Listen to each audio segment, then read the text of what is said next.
अब तुम लोग देखो क्या चीज है। Sir 27 number. अरे हाँ एकदम पता है। समांतर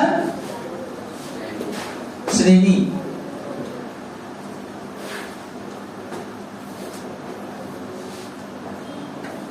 एक्सरसाइज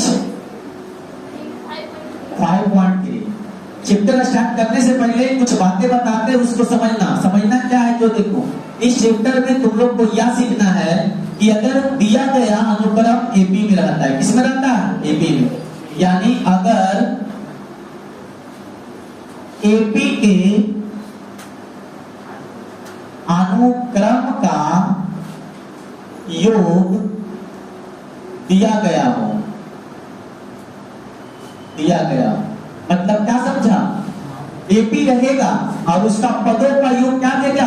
दे देगा। क्या देगा कि 2 पदों का योग इतना है, 4 पदों का योग इतना है, 5 का इतना है।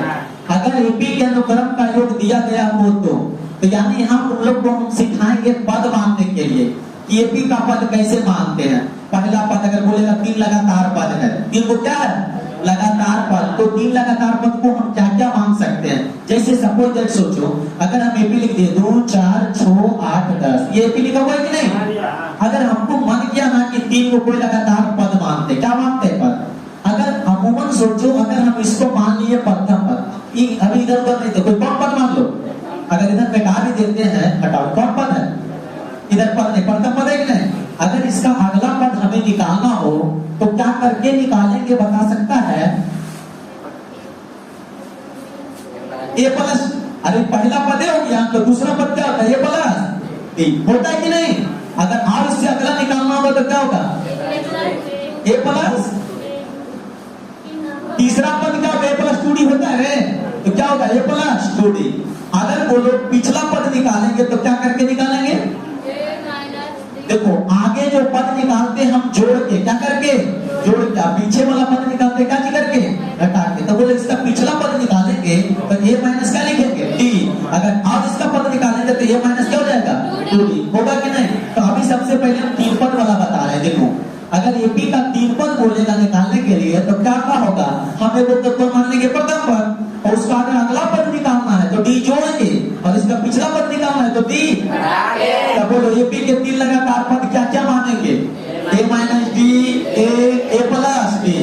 अरे समझ में क्या करना है? अगर कोई भी एपी का पद निकालना है तो आगे बढ़ेंगे तो क्या चीज? जोड़ के। तो कोई भी जानता है अगर कोई इंसान आगे बढ़ता है तो यानी अपना मंजिल को गलो कर रहा है, लाल के हरा के चक्कर में जा रहा है, तो मतलब क्या जा रहा है? पीछे जा रहा है। तो सबको जानता है ना। तो एपी के 3 लगातार पद क्या हो जाएगा बताओ? इसी को याद रखना है। पहला पॉइंट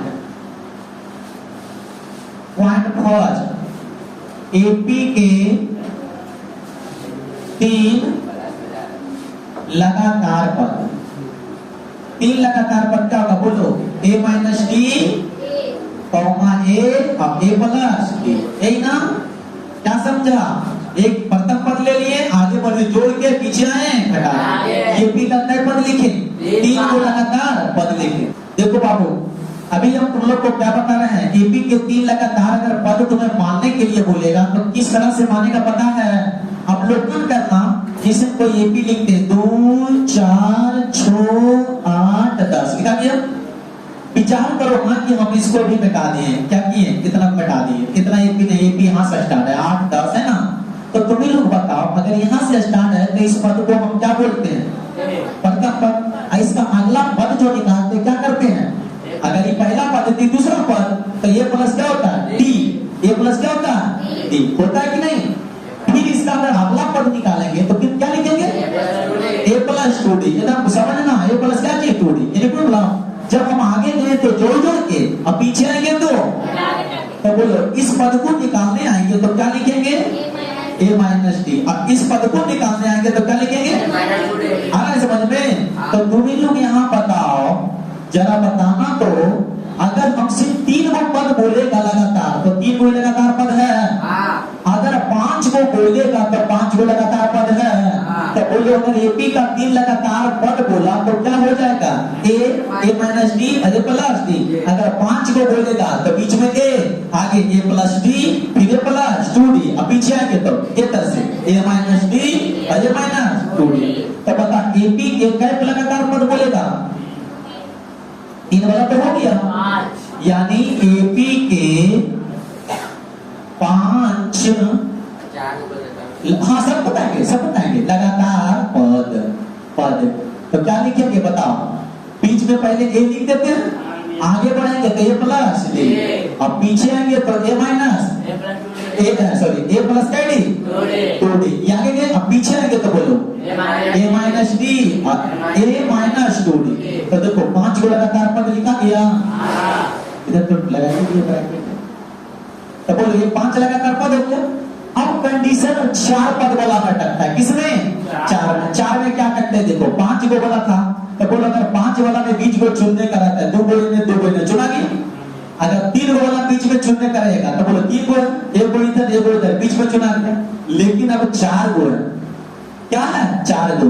अब इसमें बंटवारा करते तो बीच में कुछ नहीं बचता, तो बीच में देखो यहाँ सब में बच रहा था ए, तो कंडीशन अटका कि नहीं? तो चलो देखो आगे बताओ, अगर 3 पद और 5 पद बोलेगा तो बिल्कुल आसान है कि नहीं? बीच में वो पकड़ लेना है, आगे बढ़ते जाना तो डी जोड़ के, अब पीछे बढ़ेगा तो घटा के। अब बात किसका आया? 4 का। किसका आया? 4 का। अगर 4 पद का आया तब कैसे लिखाएगा जो देखो, यानी 0.3। अब तुम पढ़ सकता है कि एपी के 4 लगातार पद, कौन लगातार पद? 4 लगातार पद। तो आप तुम पढ़ सकता है कि 3 के बाद आपको 4 लिखना चाहिए था, तो 5 हो सकता है कि नहीं? इसलिए हम 4 को लास्ट में लिख रहे हैं, क्योंकि ये दोनों एक जैसा है कि नहीं? आई थोड़ा अल्टर है। अगर 4 पद बोलेगा तो देखो 4 पद में अगर हम ए को लिखे ए प्लस डी, तो अगला इसका होगा ए प्लस 3d।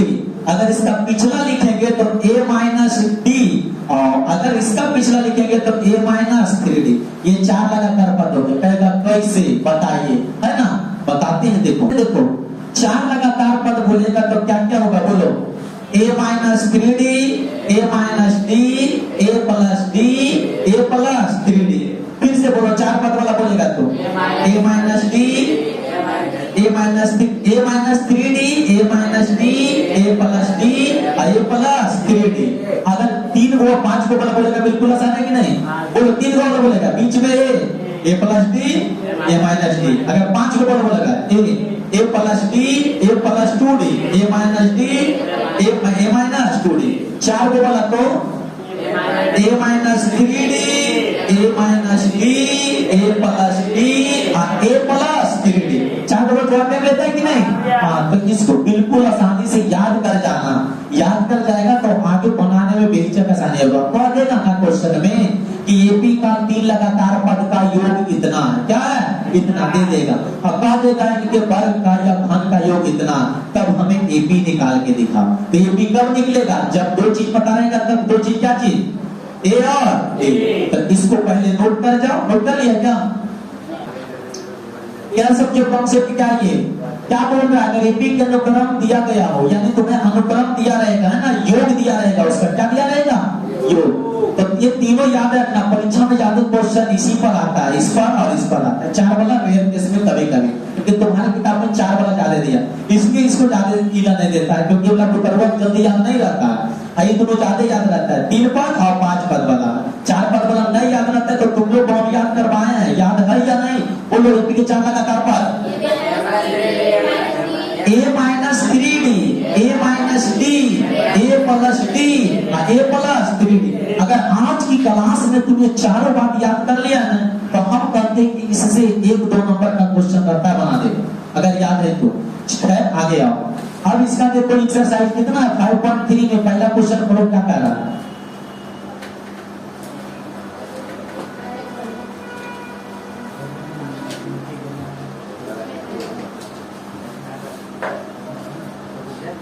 क्या कह रहा है? किसी एपी का 3 संख्या एपी में है जिनका योग कितना है? 27। 3 संख्या एपी में है, कौन कौन संख्या है जी? पता है? तो मान लेंगे, माना कि एपी के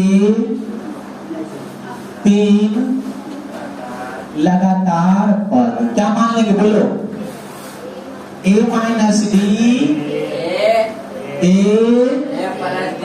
ए प्लस डी, यही होगा ना। अरे 3 लगातार पते भी कभी होता है ना।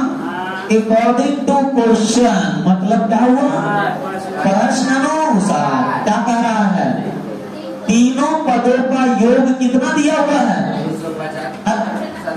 तीनों पदों का योग कितना दिया हुआ है सरकार, तो तीनों पद का योग बोलो, a minus D plus A plus D बराबर कितना है। ये हम नहीं, क्वेश्चन कह रहा कि तीनों पद का जोड़ कितना 27। अब जरा बताना तो, जोड़ देते इसको, डी से डी ए बराबर कितना। जब भी परीक्षा में लिखना ना, यहाँ लिख देना 3a बराबर 27। बराबर अच्छा लगता है ना, मेकअप दोनों साइड बराबर रहता तभी अच्छा लगता है।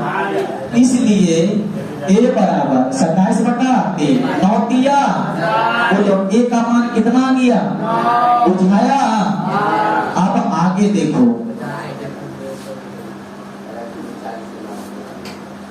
फिर हम गुना, अब कह रहा है क्या चीज, उनके वर्गों का योग कितना है 275। उनके वर्गों का योग माने वर्ग करके जोड़ना है, यानी a माइनस डी का होल स्क्वायर प्लस ए स्क्वायर प्लस ए प्लस डी के होल स्क्वायर बराबर कितना 275 है ना। तो वर्ग का योग कर लिए। अब तुम ही लोग पढ़ो, इसका वर्ग करेंगे तो क्या होगा, ए माइनस बी के होल स्क्वायर क्या होगा, A square plus B square minus 2ab होगा कि नहीं। हाँ, तो A square B square minus 2ab डी लिख दिया ना, प्लस ए स्क्वायर, फिर बोलो ए स्क्वायर डी स्क्वायर 2ad बराबर कितना 250। यदि प्रॉब्लम क्लियर, 2ad से 2ad ए स्क्वायर क्या हो गया, डी स्क्वायर 2d बराबर 200 क्या हो गया 75। अब तुम लोग बता ए का मान कितना लाया है, ए का मान 9 ला दिया। तुम लाया कि हम लाया है, ए का मान 9 रख देंगे हम, 3 गुने 9 का स्क्वायर प्लस 2d स्क्वायर बराबर 200। 9 x का स्क्वायर करो 81, 3 गुने 81 प्लस 2d स्क्वायर बराबर 275। 3 8 दिया 2d स्क्वायर, 29 ना पढ़ना, क्या लिखा हुआ है 2d स्क्वायर। एक जाके उधर घटेगा तो 2d स्क्वायर बराबर 275 माइनस 200, तो 2d स्क्वायर बराबर कितना था 2 3 खत्म। इसलिए डी स्क्वायर बराबर बोलो तो 32 बटा 2 कितना 16, इसलिए डी बराबर 16, डी बराबर 4। तो बोलो कोई भी एपी का पद निकालने के लिए वहां कितना चीज की जरूरत, 2, एक को एक्सीलेटर और दूसरा गियर, निकल गया 3 गो पद। तो इसलिए एपी बराबर क्या लिख देंगे, ए माइनस डी, ए के मान 9 और 9 माइनस 4 5, ए तो ए के मान ए प्लस डी तो कितना 9 प्लस 4 13, क्या एपी में है खत्म, बुझाया। तो जरा देखना बाबू, इसमें तुम लोग 1 2 3 4 चारों क्वेश्चन बनाएगा कि नहीं। इसमें इस चैप्टर में इंपॉर्टेंट प्रश्न वही है 1 2 3 4, अब बिल्कुल बना लेना। बाकी इधर जो नीचे क्वेश्चन देख रहा है, बिहार बोर्ड में कभी नहीं पूछा ये क्वेश्चन, नीचे वाला ये नहीं पूछा, ऐसा थोड़ी नहीं कि नहीं पढ़ेंगे, पढ़ना सब है। इसलिए तो बताए हैं क्या पढ़ना है, ये सबको नहीं पता, लेकिन पढ़ना क्या क्या है अगर ये जिस दिन पता कर लेगा एग्जाम में 450 नहीं 480 प्लस करके आएगा। अभी कहता है कि पूरा बुक पढ़ना है, पूरा बुक पढ़ेगा नहीं ले लो। शंकु इधर धान धना पढ़ा दिया, धान धनाव बेलन शंकु बोला, पांचों जना धान धनाव बेलन शंकु गोला है ना, ये पांचों का मिक्स जितना फॉर्मूला है ना, 5 रुपया में चाट देता, खाने वाला नहीं, हाँ चाट रहता ना, चाट पेपर उसके तीनों का, जैसे स्टार्ट करना धन का नाम से, तो पहले इसे लिख देना, धन घनाभ। इसको इंग्लिश में बोलते हैं क्यूब, इसको बोलते हैं क्यूबलेट। क्या बोलते हैं? क्यूबलेट। इस तरह से लिख दिया, फार्मूला फिगर बना देगा घनाभ का बढ़िया से। मतलब जितना मेकअप करो, अगर इस प्रकार से जिसको अच्छा किया रहेगा उसके बाद ये, उसके लिए क्या प्राइस है ये हम जानते हैं, उस दिन तुम लोग देखना। ये पांचों को जितना अच्छा से सजा के लाओ, क्षेत्रमिति का फार्मूला, अरे समझ में, ऊपर में लिख देना मेंसुरेशन सूत्र, क्षेत्रमिति फार्मूला, और पांचों को छाप देना, ठीक है ना। ये सिर्फ फार्मूला, फिगर के हम ही नहीं बोलेंगे कि फिगर। ड्राइंग जो होता है ना, ड्राइंग बाबू, ड्राइंग ऐसा ड्राइंग होता है, लगेगा 3D है, देखेगा लगेगा चल रहा। अभी तक तो कौन सा देश में तो नाम बोल रहे हैं, ऐसा ड्राइंग है ना कि जो इंसान उसको देखता है लगता है हमें कोई देख रहा है। अगर हम यहाँ से उसको देख रहे हैं ना तो लगा हमें देख रहा, वहां से भी देखेगा ना कोई लगेगा हमें देख रहा। ऐसा स्टैचू है, उस पर अभी भी रिसर्च चल रहा है कि आखिर इसमें क्या खासियत है। हम सबके बुद्ध भगवान कुतुब मीनार बना देता है तो जो सामने जाता है लग रहा है देख रहा, ऐसे खाली लगता है ना। एमएस भी कोई देखता है ना, लगता है घूर के देख रहा, ऐसा स्टैचू है। तो इस तरह से अब उस कारीगर जो बनाया होगा उसके पास कितना कला होगा। तो तुमको जब लिखने बोल रहे हैं तो अपने अंदर कला ला के बनाएगी कि नहीं, राइटिंग साफ होना चाहिए। तो एक बार जब बोले ना कला आएगा, तो वो लड़का जानता है क्या किया था, टेंस वाला ने प्रेजेंट टेंस, तो एक पेन से पी लिखा, फिर अगला पेन से आर लिखा, फिर अगला पेन से ई लिखा, फिर दूसरा पेन से एस लिखा, फिर दूसरा पेन से PRESENT। माने इतना पढ़े ना, सब पद को अलग अलग पेन से लिखा। सजाने का मतलब ही होता है, ज्यादा मेकअप भी चेहरा को बदसूरत कर देता है, ये बात मानता है कि नहीं। इसलिए ज्यादा मेकअप, ये कैसे बोलिए हम कि कैसे बोले पता है, तो जो एक्सपेरिमेंट करता होगा वही ने बताएगा ये खतरनाक होता है। हाँ, तो ज्यादा मेकअप चेहरा को बर्बाद, तो इसलिए याद रखना जब हम इसको सजाने बोले ना तो थोड़ा बढ़िया से सजाना कि लगे दो आदमी देखे तो उसके प्रति अट्रैक्टिव, बुझा ये चीज। चलो तब आज के लिए जय हिंद, कल मिलेंगे, थोड़ा बैठ जाना।